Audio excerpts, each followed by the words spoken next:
When we get all worked up, we often lose sight of the obvious, checking to see whether they were trying to get into the right car. Welcome to the Grandpa Channel. We believe we're all more alike than different. Every person has a story, and every story has the power to help us see our own story a little more clearly. I don't know about you, but I've had more than a few moments I'm not especially proud of. Moments when I was completely convinced I was right. Moments when my emotions felt so real that I never stopped to ask whether they were telling me the truth. Looking back, I've learned that when we get all worked up, we often lose sight of the obvious. Today's story isn't actually about keyless ignition systems on cars. It's about what happens when our emotions become louder than our perspective, and why sometimes the wisest thing we can do is simply take one step back. This is the Grandpa Channel, and I'm Rivers. And this is what life has taught me the hard way. I am not a robot. I get pretty exercised about things. Growing up, when I was, shall I say, dramatically expressing my take on life, my wise and witty father would ask me why I was all worked up, or why I was in such a lather. By the way, lather alludes to the frothy sweat of a horse, not the shaving cream you might lather on your face. I just thought you'd want to know. May I make a confession? I still find myself all worked up in a lather about a fair number of things at the not-so-tender age of 70. You got a problem with that? Actually, there is a substantial problem with that. When we emotionally blow sky high, we lose touch with reality. Painfully obvious solutions to our vexing problems, the problems that have detonated our emotions, mysteriously disappear from our view. Psychologist Kristin Neff, in her book Self-Compassion, describes what happens as follows. Our sense of self becomes so wrapped up in our emotional reactions that our entire reality is consumed by them. There's no mental space left over to say, gosh, I'm getting a little worked up here. Maybe there's another way to look at this. Rather than stepping back and objectively observing what's occurring, we're lost in the thick of it. Neff then goes on to tell a very funny story about her mother and mother-in-law that illustrates how these emotional outbursts of ours can temporarily torch our bone-dry current reality and take our common sense hostage. This story is painfully funny because it reminds me of some of the moments in my life, moments I am most certainly not proud of, when my reality suddenly became a raging inferno and my common sense went right out the window. Here's the story.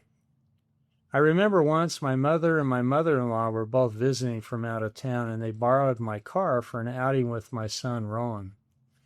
I have a silver Toyota hybrid with keyless technology, meaning that you have to hold the key near the car door and it will open.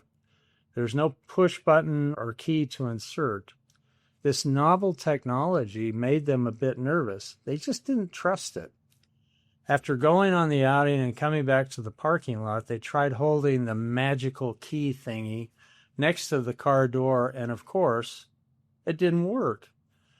My mother tries the key over and over again, and nothing happened.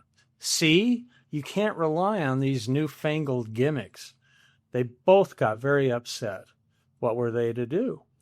They called the local Toyota dealership, who told them to call a locksmith. Once the locksmith had been arranged and was on his way, they saw a parking lot security person. Maybe he could help in the meantime. Sir, we're locked out of our Toyota hybrid that has this weird key thing. Have you ever used one of these before? The man looked at the key, then looked at the car. Ladies, you said it was a Toyota hybrid? This car isn't a hybrid. It isn't even a Toyota. My car was actually 3 spaces down. They had become so lost in their reactions that neither of them thought to take a very sensible next step, checking to see whether they were trying to get into the right car. In the immortal words of Charlie Chaplin, life is a tragedy when seen in a close-up, but a comedy when seen in a long shot. The next time you find yourself in a lather, put out the fire, take a few deep breaths, eat more bran, and reconnect with your common sense. Looking back, the story was never really about a Toyota. It was about how easily our emotions can convince us that we've already understood what's happening. We've all been there. We've replayed the conversation. We've assumed someone's motives. We're convinced ourselves that there's only one explanation. We have a phrase in our family that isn't meant as a compliment. Always certain, but not always right. I wish I could tell you none of us have ever earned that title in our family. We all have. And all the while, the answer may have just been sitting a few spaces away. Maybe that's why my father used to ask me why I was all worked up. He wasn't dismissing my feelings. He was reminding me that perspective has a way of returning when our emotions begin to settle. Sometimes the most important thing we can do is not react.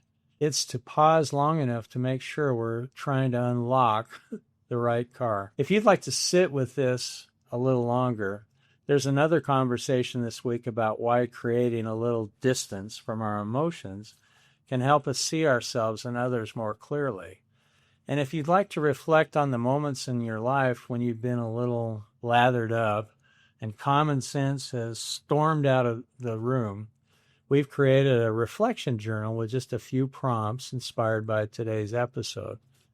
You'll find it in the description. That's why we do this. We believe we're all more alike than different. Every person has a story, and every story helps us understand our own story a little better. Keep looking for the stories that connect us all. Until next time, this is Rivers from the Grandpa Channel, signing off.